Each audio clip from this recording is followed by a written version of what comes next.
Assalamualaikum warahmatullahi wabarakatuh. Perkenalkan, nama saya Ridwan Kurniawan, mahasiswa program studi manajemen Universitas Cyber Asia. Di video ini saya akan mempresentasikan terkait dengan analisis saham, analisis obligasi, dan juga evaluasi kinerja portofolio. Baik, untuk yang pertama diberikan penjelasan sebagai berikut. Ada seorang investor ingin menempatkan dananya pada dua aset berbeda, yaitu saham dan juga obligasi. Kemudian kita sebagai konsultan keuangan diminta untuk mengevaluasi kinerja portofolio investor tersebut dengan data-data sebagai berikut. Untuk yang pertama, data untuk analisis saham, yaitu perusahaan baru saja membagikan dividen sebesar 2.000 per lembar. Kemudian investor mengharapkan dividen tumbuh sebesar 10% per tahun secara konstan. Jika tingkat pengembalian yang disyaratkan adalah 15%, maka hitunglah nilai intrinsik saham tersebut dengan menggunakan model pertumbuhan konstan atau Gordon Model. Apa itu Gordon Model? Gordon Model merupakan model penilaian saham untuk mengukur nilai intrinsik suatu saham berdasarkan dividen yang tumbuh secara konstan setiap tahunnya. Model ini dikembangkan oleh Myron J. Gordon dan sering digunakan oleh perusahaan yang stabil dan rutin membagikan dividen. Adapun rumus dari model Gordon ini adalah sebagai berikut, yaitu P0 atau harga saham saat ini sama dengan D1 yaitu nilai dividen tahun depan dibagi dengan R atau K yaitu tingkat pengembalian yang disyaratkan dikurangi dengan G atau tingkat pertumbuhan dividen konstan. Dari data yang telah diberikan tadi, maka diketahui bahwa dividen awalnya adalah sebesar 2.000 per lembar. Kemudian untuk pertumbuhan dividennya sebesar 10% per tahun. Kemudian untuk pengembalian yang disyaratkan adalah sebesar 15%. Namun sesuai dengan rumus dari model Gordon tadi, maka kita memerlukan nilai dari dividen tahun depan. Untuk menghitung nilai dividen tahun depan, kita dapat menggunakan rumus sebagai berikut, yaitu D1 atau nilai dividen tahun depan sama dengan D0 atau dividen terakhir dikalikan dalam kurung 1 plus G atau tingkat pertumbuhan dividen. Kemudian dari rumus itu dan juga dari data yang telah diberikan, kita dapat menghitung nilai dividen tahun depan sebagai berikut, yaitu 2000 dikali dalam kurung 1 plus 0,1. Maka didapatkan nilai dividen tahun depannya adalah sebesar 2200. Setelah mengetahui nilai dividen tahun depan, maka kita dapat menghitung nilai intrinsik saham menggunakan model Gordon, yaitu sebagai berikut. 2200 dibagi dalam kurung 0,15 dikurangi 0,1. Dari perhitungan didapatkan nilai intrinsik saham tersebut adalah sebesar 44.000 per lembarnya. Kemudian kita diminta untuk melakukan analisis dari nilai intrinsik saham tadi. Dengan soal, tunjukkan perhitungan nilai saham PT Maju Bersama, bandingkan dengan asumsi jika harga pasar saat ini adalah sebesar Rp45.000.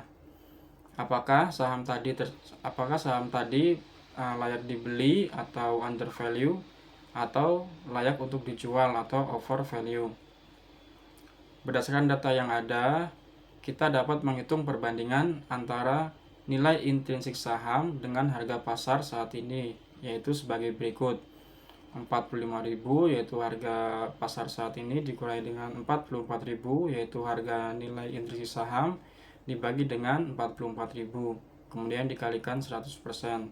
Didapatkan hasil 2,27%. Dari perhitungan tersebut didapati bahwa atas saham PT Maju Bersama mengalami overvalue sebesar 2,27%. Dengan demikian, atas saham PT Maju Bersama layak untuk dilakukan penjualan dengan memperhatikan kondisi tersebut. Kemudian yang kedua itu adalah analisis obligasi. Diberikan data sebagai berikut. Investor juga melirik obligasi dengan nilai nominal 10 juta rupiah, jangka waktu 5 tahun, dan tingkat bunga kuponnya 12% per tahun. Jika tingkat bunga pasar saat ini adalah 10%, maka tentukan harga wajar obligasi tersebut. Apakah obligasi tersebut dijual pada harga premium atau harga diskon? Kemudian untuk menghitung harga wajar sebuah obligasi, kita dapat menggunakan rumus sebagai berikut, yaitu P atau harga wajar obligasi sama dengan C, kupon tahunan dalam kurung 1 dikurangi dalam kurung lagi 1 plus R atau K, yaitu tingkat pengembalian yang disyaratkan, pangkat min N, yaitu jumlah periode sampai dengan jatuh tempo, kemudian dibagi dengan R atau K lagi, yaitu tingkat pengembalian yang disyaratkan. Lalu ditambahkan dengan FV, yaitu nilai nominal dibagi dalam kurung 1 plus R pangkat N.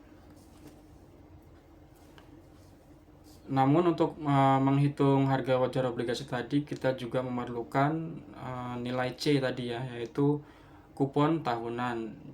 Untuk kupon tahunan kita dapat hitung sebagai berikut, yaitu 12% dikalikan dengan 10 juta.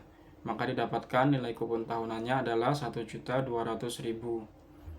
Setelah mengetahui nilai kupon tahunan, maka kita dapat menghitung harga wajar obligasi tadi, yaitu 1.200.000 dikalikan dengan 1 dikurangi 1 plus 0,1 pangkat min 5 dibagi 0,1. Kemudian ditambahkan 10 juta dibagi 1,10 pangkat 5. Dari perhitungan didapatkan nilai sebesar 10.758.160. Nilai tersebut merupakan harga wajar obligasi tersebut. Kemudian karena telah diketahui bahwa harga wajar obligasinya lebih tinggi dari nilai nominalnya, maka dapat kita simpulkan bahwa obligasi tersebut dijual pada harga premium. Kemudian kita diminta juga untuk melakukan penilaian atas obligasi tadi dengan soal sebagai berikut. Jelaskan mengapa harga obligasi tersebut berada di atas atau di bawah nilai nominal berdasarkan perbandingan bunga kupon dan bunga pasar.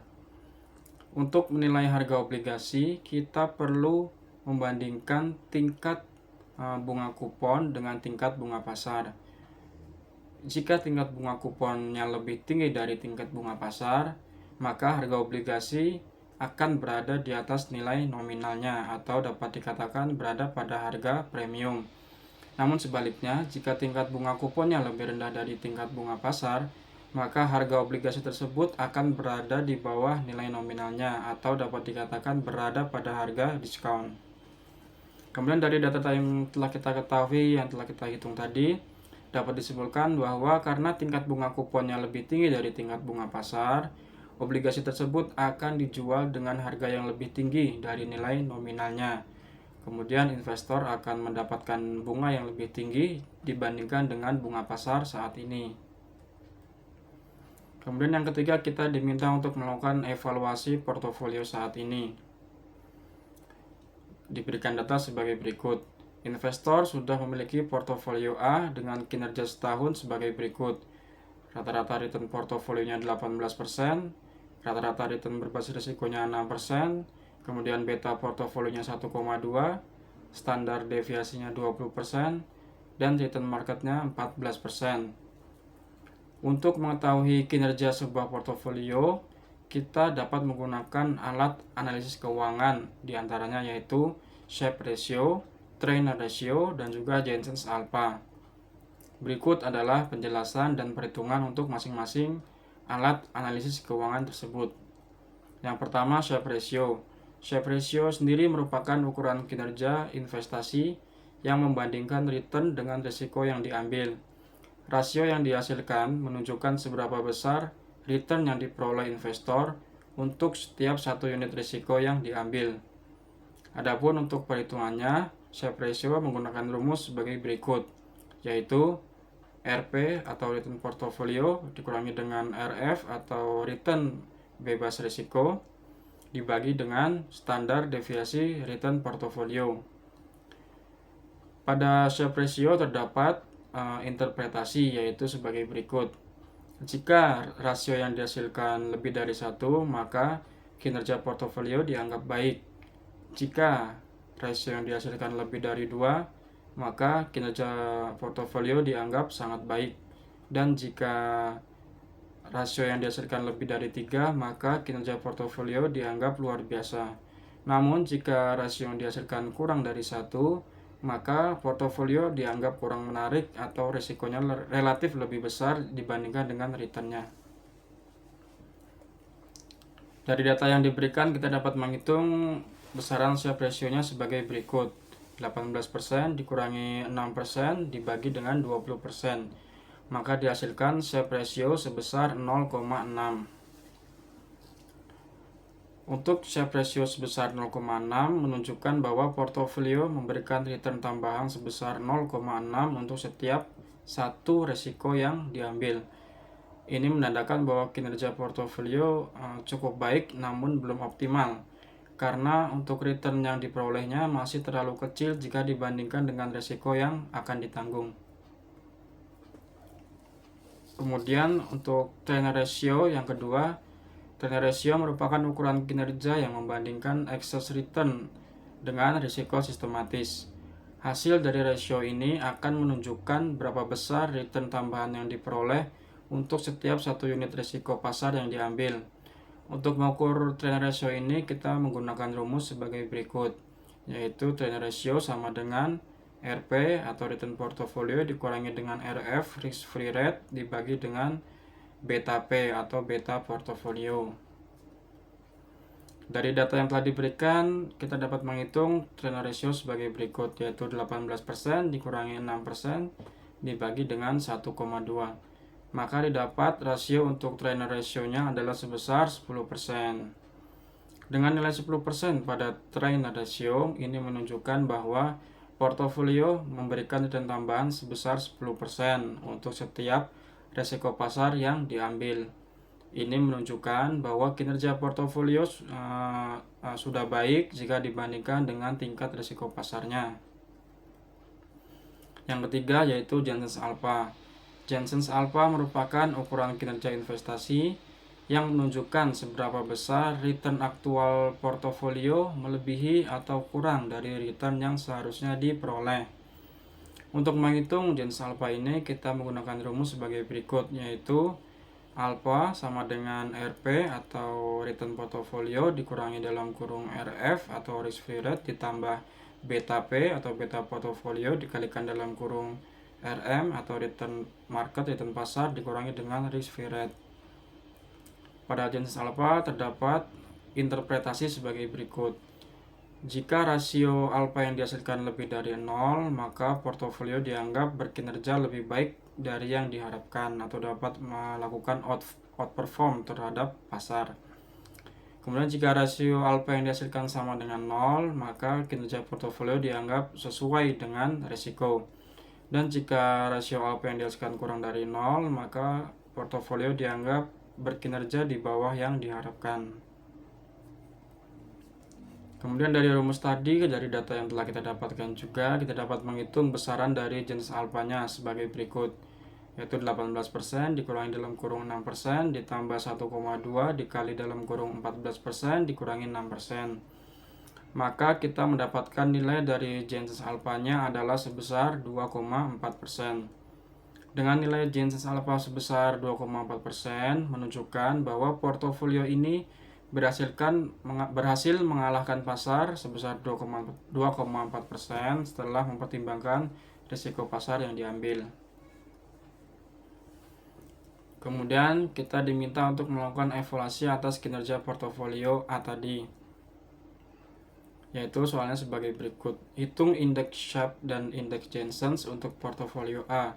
Jelaskan kepada investor apakah manajer portofolionya telah bekerja dengan baik, mengalahkan pasar atau tidak. Berdasarkan perhitungan yang telah kita lakukan tadi, kita mendapatkan nilai indeks Sharpe ratio-nya itu sebesar 0,6 dan juga indeks Janssens-nya itu sebesar 2,4%. Indeks Sharpe sebesar 0,6 dapat menjelaskan bahwa portofolio sudah cukup baik, namun masih belum optimal. Volatilitas portofolio relatif masih tinggi dibandingkan dengan return tambahannya. Kemudian untuk indeks trainer sebesar 10% berarti secara risiko pasar portofolio lebih efisien daripada pasar. Kemudian dari indeks Janus Alpha sebesar 2,4% menjelaskan bahwa portofolio berhasil mengalahkan pasar serta menghasilkan kinerja yang lebih baik dari apa yang diharapkan berdasarkan risiko pasar. Kesimpulan akhirnya adalah untuk portofolio A dapat dikatakan memiliki kinerja baik dalam menghasilkan return terhadap risiko pasar. Namun masih perlu dilakukan pengelolaan terhadap volatilitas agar efisiensi total risiko dapat ditingkatkan kembali.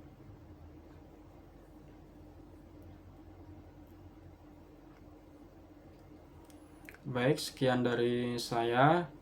Kurang lebihnya mohon maaf. Wassalamualaikum warahmatullahi wabarakatuh.